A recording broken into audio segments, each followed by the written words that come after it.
Hi everyone, Mandy here, and today I'm going to be showing you how to make an after dinner drink called the Raspberry Truffle Martini. Okay, so to start, I have a helpful tip for you. If you don't have a drink shaker at home, feel free to use a mason jar. As long as you've got a mason jar and a lid, you have yourself a drink shaker. So, we're going to start off on our drink. We're going to do 2 ounces of vodka. That is going to be the base for our martini.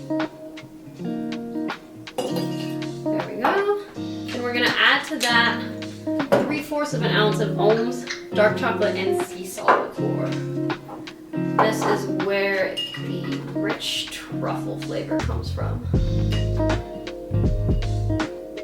Okay, there we go, 3/4 of an ounce. And for the raspberry, I have Chambord here. It's a French raspberry liqueur. Very rich, fruity, forest flavors.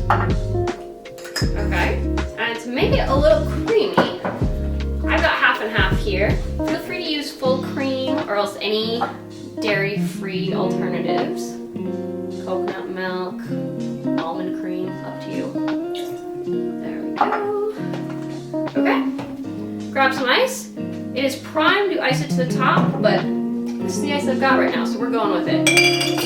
Going in, cover your mason jar.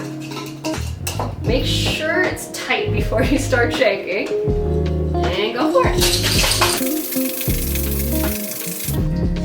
Okay, so today I'm using a Nick and Nora glass. You can use a Martini glass if you'd like, any kind of smaller stemmed glassware. Okay, and to strain this, little tip I've discovered, just take the top part off, the rim off, leave the top, move it a little bit over. You can basically use that as a strainer for your drink. Nice. Okay, there we have it. Raspberry truffle martini. Cheers everyone. Have a great week.